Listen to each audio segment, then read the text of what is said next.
Bonjour, Brovians, and welcome to this new edition of Spillin the Beans, the podcast brought to you by the Given Beans fanzine, hopefully soon to be the award-winning Given Beans fanzine, but we'll come to that a little bit later on.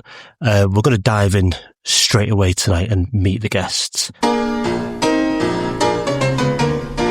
the gang, 'cause the boys are here, the boys to entertain you.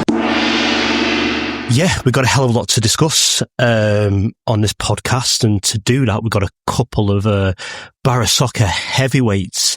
The usual face in Dave Ingham. How are you, Dave? You okay? I'm very well, Jonny. And also new to the podcast, Stu Nichols. How are you? I'm well, Jonny. How about yourself? Yeah, I'm feeling pretty good actually, because those who know, after my little fall at Morecambe away would end up knocking out my front teeth as I smashed my face off the concrete after our equaliser. I think, what was that, back in 15th of March? And after all that time of wearing a kind of temporary denture, yesterday I got my proper teeth, my new teeth fitted in. So yeah, feeling good. Got a beer to celebrate. But yeah, welcome to the podcast, Stu. Feel like we go way back. My granddad and my nana lived on Alder Road. Stu, I think you were Cedar Road man. Fine Road, yeah. Yeah, so is that Ormsgill? Is that Ormsgill, Schneider Estate, Lower Hawcoat, maybe. Any opinions on that, Dave, where the Hawcoat, where the Ormsgill border ends? Do you know, I was traditional Hawcoat. I was up near Hawcoat Old Boys on Glenberdin Drive, so I'll let Ormsgill and Schneider have its own kind of little civil wall down the bottom of the hill, to be honest. Some big names in that area, Stu. There's Punk's around the corner as well. I think we'll be hearing from him a little bit later on. Let's get on to the topics of the week that was. That was the week that was. It's over, let it go. Crewe Alexandra, Crawley, Shrewsbury, Oldham, Walsall, Barnet, Grimsby was still unbeaten. In fact, if you look at the teams across the whole of the English Football League, including the Premier League, the top 4 divisions, I think we're second now behind Arsenal in terms of unbeaten runs. Dave, it continues to happen. Quite surprising that it happened on Saturday, considering we were 2-0 down after 13 minutes. How did that one play out for you?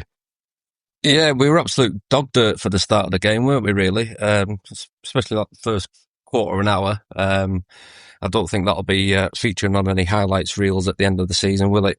But, you know, credit to the players for getting themselves back in the game. It was strange when we were at 2-0 down. The atmosphere was just so flat. It was surreal, and I was more surprised the fact that there wasn't any kind of hostility or kind of criticism, because normally when you go 2-0 down at home, you know, when we're not kind of slow to get on the players' backs, are we? But there was none of that on Saturday, and there wasn't like a groundswell of, you know, everyone together, come on, we can get back in it. It was just really weird. It was just really silent, certainly like on the popular side where I was. So yeah, credit to the players for kind of not capitulating, and, you know, the 2 becomes a 3 or a 4. And, you know, obviously they got themselves back into the game. We should have had a penalty, really, for the handball, I think, if you look at the replay.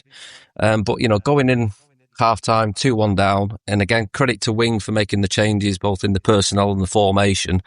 And, you know, second half, it was, you know, it was you know, a fairly even game, and yeah, I think towards the end you maybe think that we might be disappointed that we didn't actually take all 3 points. So I think it's a mark of like the resilience that's in the squad that certainly wasn't really there at the start of the season. So yeah, you know, you like to win your home games, but, you know, if you can't win, you don't get beat, do you? So yeah, it was a good point in the end. Yeah, and actually was on the weekend review, is it, on BBC Radio Sheep Dip on Monday night with James Phillips and Adam, and everyone was kind of talking that being the hallmark of this team recently, that where we're drawing games we simply would have lost, and, you know, we're winning the games where we used to draw. I mean, Stu, you were there on Saturday. How did it play out for you? Yeah, pretty much just stay upstairs. There really, you're getting to the ground and all of a sudden, 8 minutes in, or 10 minutes in, you're 2 down. I mean, you think, Christ, killer already, and you think it's damage limitation. Even then, it took us a while to get into it, but I think just as I was making my way around the bar, I was speaking to Dave, wasn't I, Dave? Yep. And we got the goal back in, and I think that just lifted everyone. And then second half, we come out, and we could have easily equalised straight away with, I think it was Raheem Harper's header. But from then on, I thought we were excellent. And like Dave said, we could have easily snuck it towards the end. Just did take us a while to get to grips with the game, and Grimsby, who I thought were a really good side, they were a solid League Two outfit with, solid League Two players, really. Yeah, one of the main talisman of this unbeaten run and certainly the season so far has been Stanway. Do you think it's harsh to criticise him for both of them goals? He seems to be caught in no man's land for one of them, and he one of the ones kind of parried over his head a little bit. Was it more unfortunate, or do you think he should have been done a bit more astute to stop them from going in? No, second one's one of them in it. He doesn't come. Is it Charlie Raglan thinks, he leaves it for him, he doesn't go. One of them, he's got plenty of credit in the bank, and he will. He's been excellent, and, every week he just gets better and better, really. I think, I don't know who it was, mentioned it to me. I've not seen a goalkeeper in as good as form as he has been at Oak Street for a long time. Yeah, that's true. Did you feel anything, Dave, at 2-0 down after 13 minutes? Even on this run that we've been on and the resilience we've shown, was part of you felt we could get back in it, or were you kind of thinking game over at that point? I think, I'll be honest, I probably thought, all good things come to an end, and, we've been on a good run, and we're going to get beat at some point, so it'd be typical Barrow soccer to do it in front of our own fans. But, as I said, credit to the players for turning it round, Grimsby are a decent side. I think we'll be playing, it'd probably be a harder test this Saturday against Bromley, but, Grimsby were, they were flying, weren't they, in that opening part of the game. So, yeah, credit to them for digging in and, turning it around. Yeah, let's get a bit more on that, because we've got a new feature for the podcast. People who follow us on Twitter and Facebook, Instagram, and on the website will see that we've launched the Beans Soccerline, harping back to, I think it was 1994, when the front cover was talking about the Barrow Soccerline. I think there was some kind of Churchill depiction on the front of it. So we thought, why not bring it back and give it a go and try and get people involved. Of course, Punk's had a bit of fun with some of the jingles as well. But yeah, we said also it's away fans are welcome. We heard from Alex last week from the DN35 podcast, and a Grimsby fan has also called into the Soccerline. So let's hear some of his thoughts. 07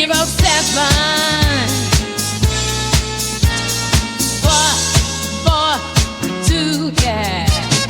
39, 60, 50 is the Beans Soccerline.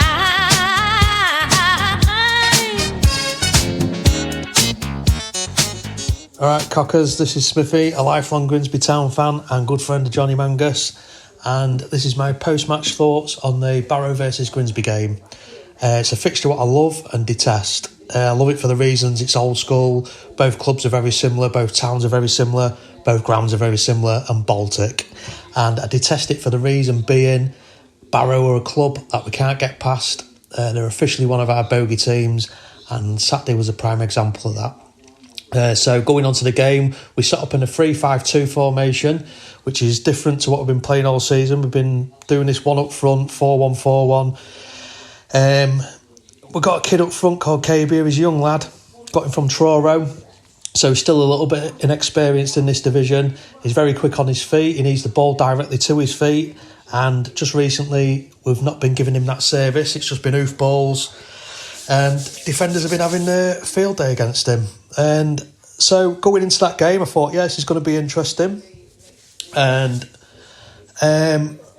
we paired him up with Rosie up front, and typical Rosie fashion, he got that goal line header, which is what he's about. He's there to poach goals, and he did it.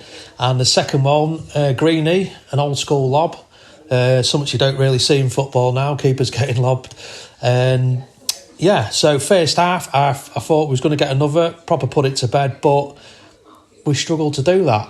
And Barrow, I was watching him sort of like creeping more towards the end of the first half, and second half, Barrow come out a totally different team. He got some big lads up front, and I thought he absolutely bullied us in the second half, put it on us, and we couldn't handle it. Overall, I think it was quite an end-to-end game. Our keeper did have a bit of an howler on the second goal, bit of butterfingers there. Should have had it, but didn't. But yeah, fair result. Grimsby first half, Barrow second half. Can't complain at that. I thought the referee was a bit iffy. I honestly thought Barrow should have had a penalty in the first half, but that's League Two for you. You get the dog-end officials, and it's rough football. But yeah, all the best for the season, and I wish you the best of luck on up the Mariners. Oh, and by the way, we've got the best fish and chips out of us both. Ta-da. Yeah, I don't think we're going to argue with that one. Having been to Cleethorpes many times, certainly do. We mentioned Stanway there before, Dave. I mean, if one keeper definitely had a howler, it was the man in the Grimsby net. Yeah, I tell you what, I used to ring the soccer line when I was a kid, and if I'd have been on the soccer line for as long as that lad was there, I'd have been getting a tap on the shoulder from my dad when the phone bill came. Wait till we're our next one. The Grimsby keeper, he played his part, didn't he? Probably for both the goals, he'll probably think he could have done better. Certainly the second one. I think Lado there makes a good point about the physicality. I think when Hemmings came on, he gave us that bit of extra up front, and obviously Canavan at the back was winning his headers. So yeah, and the point he made about the referee, the referee was awful on Saturday. I try not to talk about referees because you think by and large they're usually as bad for both teams, aren't they? But God, he had a shocker on Saturday. I know he was a late substitute, but you'd think he'd never reffed a game before. Yeah, I thought it was very poor. But yeah, game of two halves, as your man says, and I don't think either of those goalkeepers on Saturday will be putting the highlights on their show reel at the end of the season. Stu, going back now on a 7-game unbeaten run in the league, obviously 8 if we include Spennymoor, and we won't really talk about the other cup. That's not really worth mentioning too much, but it's 13 points from 21, so it's a good return, but it's not massive. It's kind of stabilising us around that position of 15th. Do you feel like we're kind of hanging on to that a little bit sometimes? We had that tough game where we had to come back against Barrow. We've had to fight our way back from 2-0 down, getting our luck a little bit with a few goalkeeper mistakes. I mean, it wasn't a particularly great game. How do you kind of see us kind of moving on from here a little bit with this up and coming of fixtures? Are you sort of looking up, or are you kind of holding on to what we got? Well, I think going into Saturday, I was looking at it, we were on a good run. Going into Saturday, I don't know how many points behind Grimsby. I was hoping if we won that game, we would have been in that path just behind the playoffs. But my opinion is, I think we just draw too many games. We're looking over our shoulders still a little, or we're just looking ahead. But we have got a run of games coming up. Bromley will be hard, always hard. I mean, we know what we're going to get from them, especially with Andy Woodburn as their gaffer. And then you've got a run of games where you've got Cambridge at home, you've got Tranmere at home. So if we could pick up maybe 7 points from them, from 9 there, just leave us in at maybe the top 12 and just on the coattails of the playoffs. Yeah, I mean, you mentioned draws there. We drew against Shrewsbury. That felt like that. We felt okay with that at the time because the wind was awful. It just seems to kind of ruin any chance for a football game that day. The draw then away at Oldham, which always felt like a good point coming up to that game. Then we got that surprise win away at Walsall. And then the other 2 draws, Dave, the kind of Barnet, where we were down to 10 men, and then the weekend where we were 2-0 down in 30 minutes. It has brought kind of 4 draws out of the last 7. Is that a concern for you as well? Do you think we should be kind of edging in front of these games where we're managing to come away with only 1 point?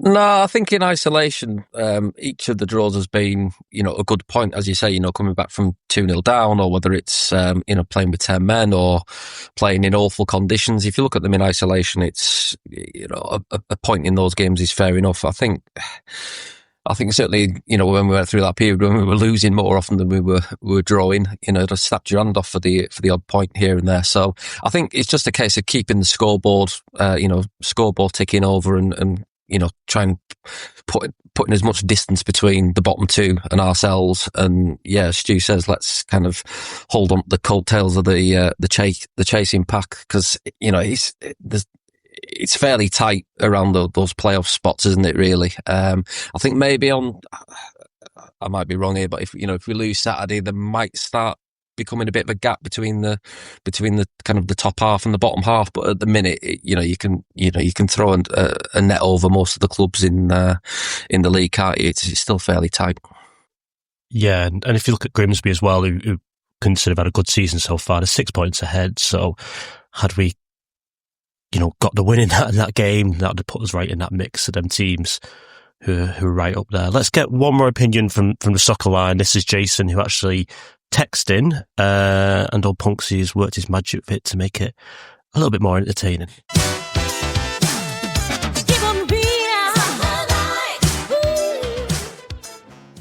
Hi, the Beans team. Just a few lines on my reflections from the Grimsby game that I watched from afar in Adelaide, Australia. I moved here at the end of April, and the best I can do as an exiled Barrovian is to tune in during the early hours of Sunday morning for a 1:30am kick-off. Despite some luck coming back from a poor start versus Grimsby, thank you Mr Pym, I think the Bluebirds now have an additional dimension to their game, which is coming back when going behind, typified by Saturday and previously against another good side in Barnet. I think going into games now there is a confidence that we can, and will, come back should the worst happen, and I wonder if that's being felt by the fans, and importantly, the players themselves. Even under the heady days of Pete Wild, particularly away from home, going 1-0 down usually ended in defeat. But we are rescuing points from improbable positions. This could be telling in the latter stages of the season. EFL 2 looks like it's going to be a very tight league, and if we are in and around 8th to 12th position at Christmas, I definitely think a playoff place is within our grasp.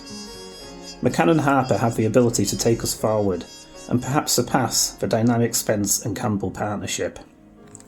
All in all, Wing is getting consistency now he has a settled side. Lots to be optimistic about, and I think we can get something from Bromley and keep the unbeaten run going. I'll go for 1-1. P.S. Artel's post-match comments were very poor, showing a lack of respect to Barrow, and looking at the game entirely through black and white tinted spectacles. He shut up shop and was hanging on from 80 minutes to preserve a point on the road. All the best from Oz, Jason. Yeah, nice one to Jason for messaging in, and keep it up. Keep your thoughts coming in. Let's include as many people from all corners of the world, including people as far out as Adelaide. So yeah, thanks for Jason to that. Just a couple of points before we move on to Bromley, and I'll come to you with this one, Stu. He mentions McCann and Harper there. Do you think that's becoming the midfield kind of two that we're building everything around at the moment? Is that starting to become set in? Yeah, I'd say so. They've both been excellent in the last few weeks, especially McCann, who does possess a goal threat from midfield as well, which is what we do miss and we don't do enough of, really. Is that 2 goals in 4 or 5 starts for him now, coming from midfield? So yeah, and Harper, I like Harper. He's all action, up and down. You know what you're getting from him. So where are you playing MJ Williams, Stu, when he comes back? Because I thought the Harper-Williams partnership, certainly at Oldham, give us a good bit of stability, but it's a lovely problem to have, isn't it? As you say, McCann gives you that goal threat from midfield that maybe that Williams doesn't, but it'd be interesting to see what he does with that pairing. Yeah, I still think, from what I gather, is MJ Williams' preferred position is at centre-back. So do we go with a back three of Raglan, Canavan and Williams? That's a hefty old unit, isn't it? That back three. It is. Plenty of experience, yeah. Is he due back at Bromley, MJ Williams? It feels like 3 weeks now, or is it another? He's got one more, I think. Did Spennymoor count as part of his suspension? Who knows? Let's know. Get Adam Johnson on the phone. You'll, for that type of stuff, you tune into the Barrow Social for sure. But yeah, for more given bean style stuff, David Artell, what's up with him? That post-match interview, we certainly won't be getting any Christmas cards from him. I think that's his time at Crewe, was it now? And now Grimsby, where he just seems to never have any nice things to say about us. Yeah, poor old droopy Dave. He wasn't the most cheerful soul after Saturday, was he? The thing with manager post-match interviews, obviously they're talking to their fans and to, their own board and trying to spin it in a manner that suits them. But, he kept saying, we dominated the game. And for a man who's probably, XG to the eyeballs and all the stats and all that sort of thing, they had 2 more shots on target over the course of the game than we did. Now, you can dominate the game as much as you want in terms of possession, but if you don't actually do anything with it, then it's pointless. And you've got to look at the way that you're coaching your team or setting your team up in terms of, are you being effective with the possession that you've got? So yeah, he kept saying that he dominated from start to finish, but I'm not sure where he was in the second half, because I don't think they dominated the game in the second half.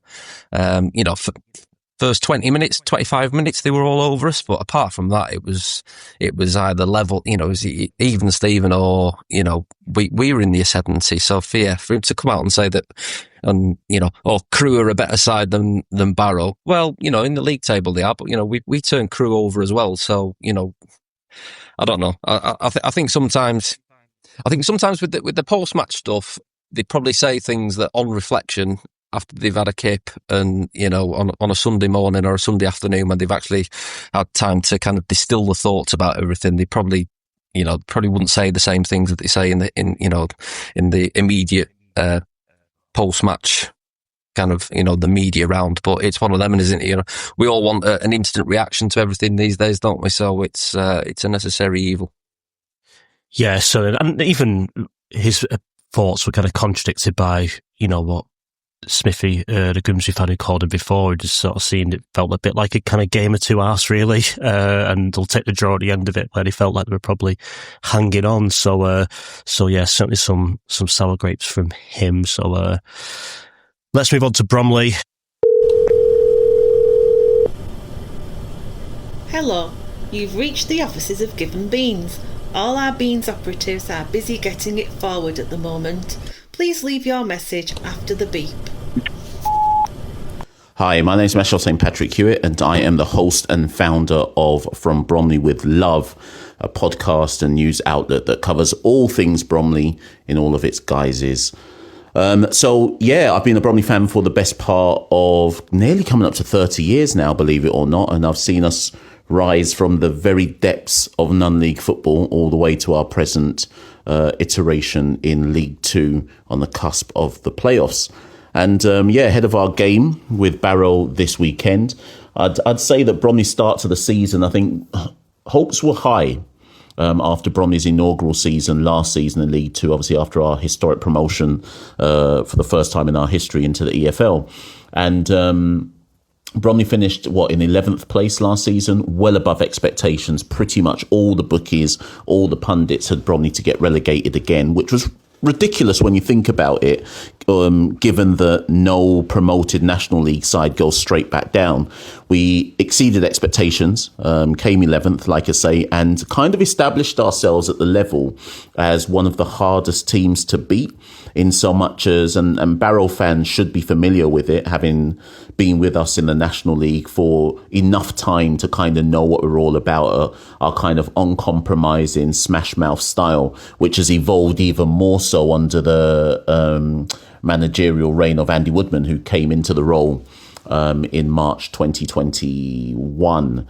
Since then, through the National League, through repeated finishes in the playoffs, and then obviously the promotion playoff final a couple of seasons back, Bromley have kind of naturally evolved that game to a League Two level where we're all about set pieces, restarts, dead balls, percentages, turnovers. I wouldn't say that we're one of the prettiest sides in the league, but we are probably the most effective at dead balls and restarts in the league. So hopes were high at the start of this season. That I wouldn't say Andy Woodman kind of set his stall out. He said, we're going for the playoffs. I don't think many fans would have, maybe 50-50. It was possibly 50-50 with the fan base. 50% saying, yeah, we're with Andy Woodman, we can be a playoff side. And the other 50% saying, hold on, just relax a bit. Let's just establish ourselves at League Two level. But Andy Woodman's philosophy is very much one of, if you're not looking for promotion every year, what is the point in being in a league?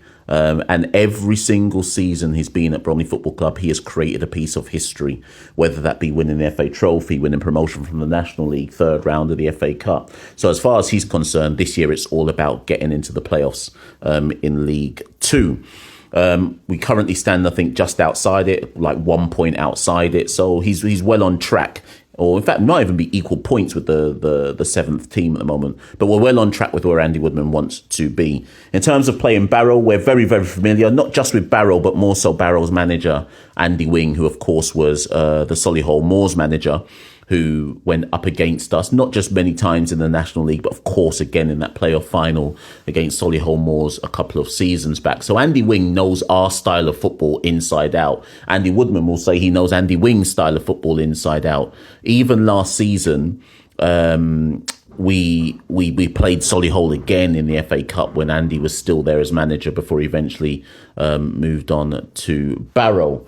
In terms of the game against Barrow, I think it'll be a tight one. Like I say, two managers who know each other very, very well. I think it'll be a tight game. I think it'll be a percentages game. I think it'll be all about set pieces. Both games last season, what was it? Was it 1-1 at our place? And then 3-3 at Barrow right at the end of the season. So I think it would be fair to expect it to be a relatively, if not tight game in terms of scoreline, in terms of like even last year's 3-3 game, that was a 3-3 thriller, right? But it was a tight game in so much as no one won. I'd expect similar again, but with Bromley as the slight favourites just because of home advantage. But we shall see on Saturday. Yeah, thanks to from Bromley with love. Give them a follow on Twitter and stuff if you want to start to hear some opinions of the Bromley side of things after this Saturday. But Dave, he talks good game there. He talks about, Bromley, their style of play, Andy Woodman, him knowing Wing quite well. And yeah, there's quite a lot to think about with Bromley, isn't there? There's a lot there to be discussed. Yeah, I think this will shaping up to be the toughest game of the season so far. They have got a very effective playing style. They like getting a lot of crosses in. They've got the likes of Michael Cheek, who's he's an absolute master at just peeling off at the far post and nodding in one of them crosses.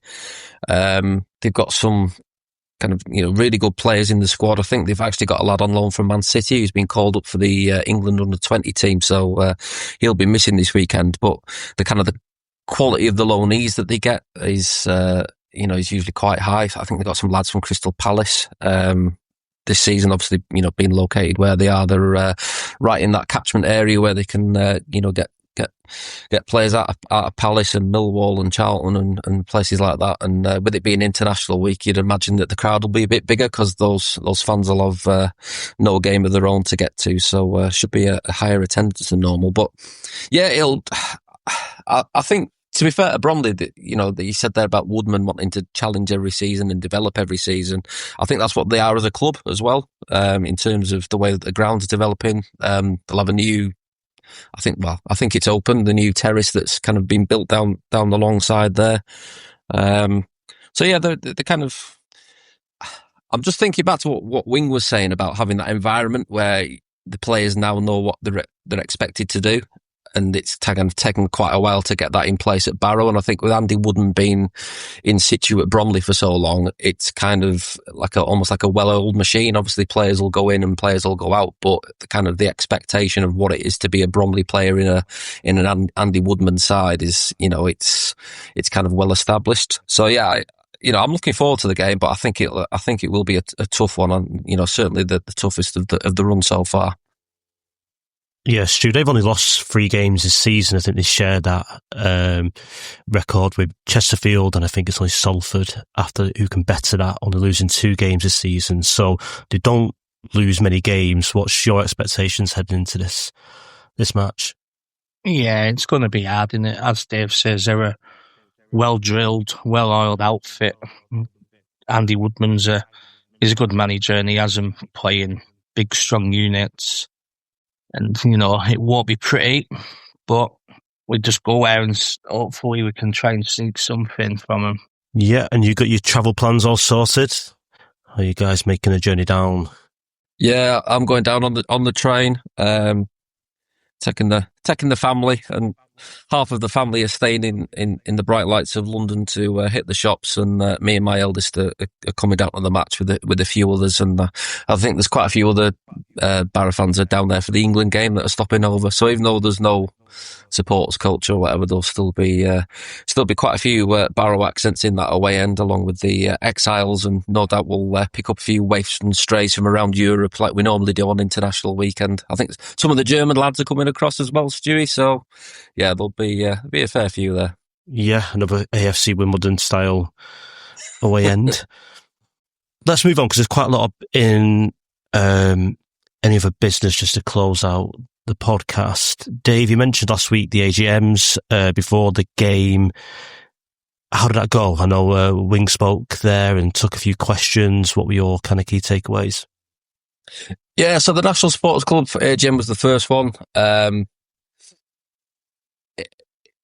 So Andy Wing came and gave a bit of a Q&A. There was nothing kind of amazing in terms of what he was revealing. He didn't kind of hand over the list of transfer targets for January or anything daft like that. He answered a few questions, told me that Matt Sadler had only just got in touch with him on the Saturday morning after we'd beaten Walsall. So obviously he'd had been in a bit of a huff after obviously we won down there. And just to mention for what the club did for Bob Steed, I think it was Ryan and Ian Wood, and obviously Andy Wing came up and did a presentation, because Bob, who's the president of the National Supporters Club, he's not in the best of health at the minute, and they kind of gave like a certificate of recognition in obviously to recognise his support and everything he's done for the National Supporters Club, and in turn the club. Bob's been going years. Absolute years, and more years than I care to imagine. If you've been to a Barrow game in the south of England since 1960 something, then you'll have shared a terrace with Bob Steed. As I say, he's not so well at the moment, so if he is listening, get well soon, Bob. We're all behind you. He's got a lot of friends around the place as Bob, so yeah, we're all on Bob's side, aren't we?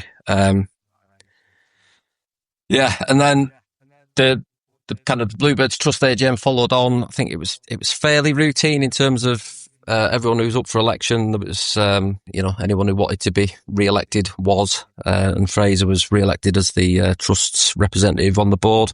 Again, I think it was just a standard Q&A, really, nothing earth-shattering, but as we said last week, it's the sort of thing that has to be done in terms of getting all the paperwork done and being able to move forward as an organisation, really.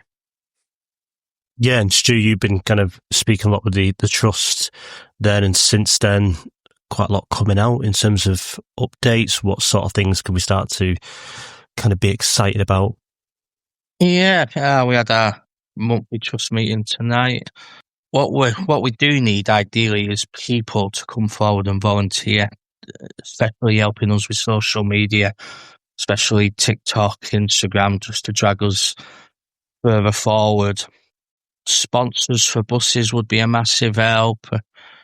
The next but I think is not Notts County, Newport, which is being subsidised.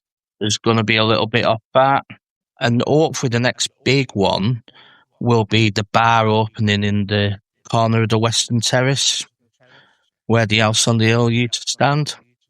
Okay, fantastic. Yeah, I noticed it's started to surface a little bit now. I know I'm speaking to Steve with the kind of Barrow 125 stuff, and some of the ideas that are coming out. That bar on the West Terrace has been mentioned a few times. We're starting to give dates, or when can people start to expect to see? No idea on dates, but hopefully not too long. Yeah. So I feel like it's going to be a this season thing, not? Yeah, hopefully before Christmas, hopefully. Cool, good stuff. Dave, you can help select the beers that will be in there, I suppose. You're always pretty vocal about that. I'll always do my bit for beer selection, Johnny. Yeah, don't worry, I'll do my bit for my fellow supporter.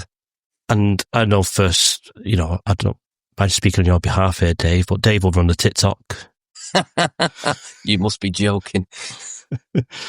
Just talking terraces, actually, because something else I wanted to cover a little bit tonight. I was going to mention before, but we kind of flew ahead. Shooting towards Holker Street end, Andy mentioned this on his post-match interview, just to read what he said. He said the fans were brilliant in the second half, the singing and the noise helped. He changed it, so we was attacking towards the Holker Street end in the second half. When I was growing up, that was always the thing. I mean, we had this sort of chat in the WhatsApp group as well. I mean, when we'd win the toss and they would kind of switch positions, so we knew they were going to be shooting towards Holker Street in the second half. People would cheer. When did that sort of stop? And what have you kind of noticed, Stu? You're always in that side of the ground, every other Saturday. Is that sort of changed over recent years, do you think? Is the roof making a difference now? I'd say the roof made a difference, but I'd say I've noticed it more since COVID ended and we've all been back in the ground. So even if you think back to under Mark Cooper and our better performances then, like first half Ipswich at home, we shooting towards the Oak Street end. And then even going, like, thinking under Pete Wild, a lot of our best performances where we blew teams away early doors, like Bradford, Walsall, Grimsby, top of my head, we shooting towards the Oak Street end first half. So what the reason for it, I don't know really. You're a lot more observant than me, Stu. I honestly hadn't really noticed the difference over the years, to be honest. And it's one of them things that if you lose the toss, then the opposition will by and large look at the end and go, they'll probably want to be shooting that way, so we'll turn them round. So I hadn't noticed it. That's just me being oblivious, obviously.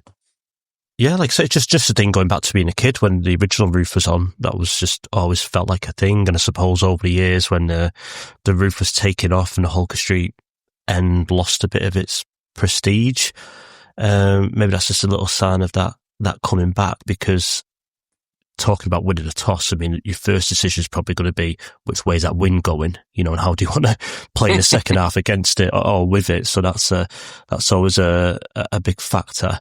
But yeah, I just thought that was an interesting observation, because these things sometimes can matter, and Wings certainly felt like it did matter, because he felt like that in the second half really helped kind of spurred a team on a little bit as well. So yeah, you mentioned buses there as well before, Stu. Sponsorship, I think the Wigan buses were added to the list of pound per mile type sponsorship. I'm pretty sure they've been snapped up already, with Wigan only being 80 miles I guess, something like that, 80, 90.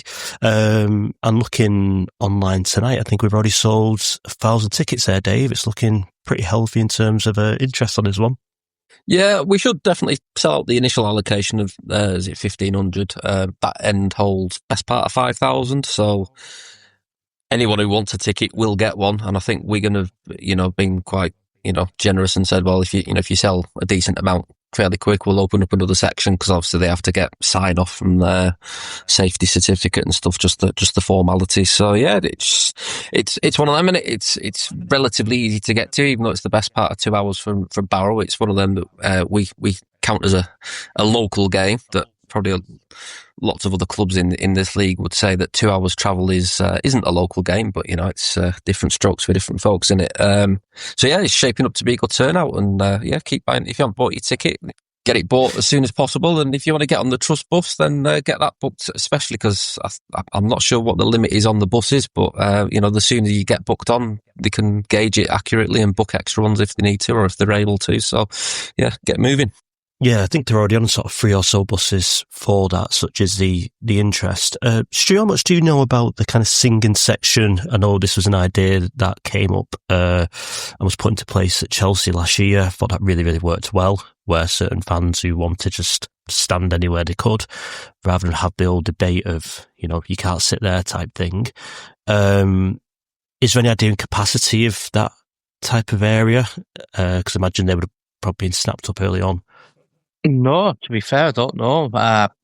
All I know was Ron and McCarthy's been a great help behind that, and obviously thanks to Ricky Warbank as well, who's been instrumental in helping sort out as well.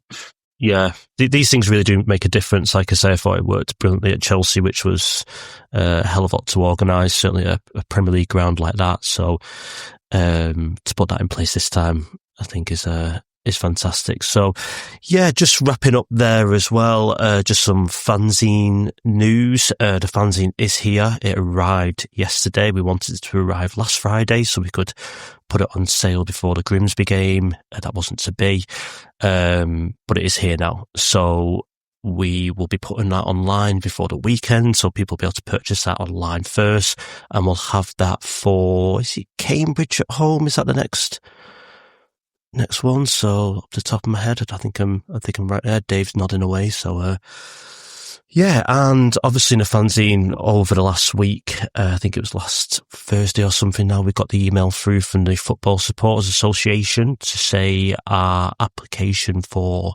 the Fanzine of the Year award has been acknowledged and accepted, and will be up against the likes of Sunderland, Blackburn, Manchester United, Bradford City, and little old Barrow will be in the pot to win the award of Fanzine of the Year. On Charlton Athletic as well, who I think actually won it last year, so they're going for back-to-back, which is an amazing achievement. We knew about this award, we knew about the Football Supporters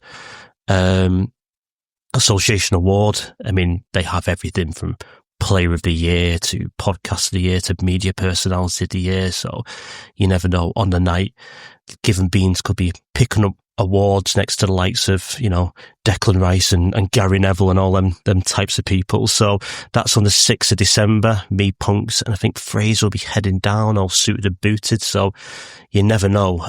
Keep your eye out, and Given Beans could soon be a fanzine of the year, which would be an amazing testament to everybody involved, everybody who listens to it, everybody who buys it.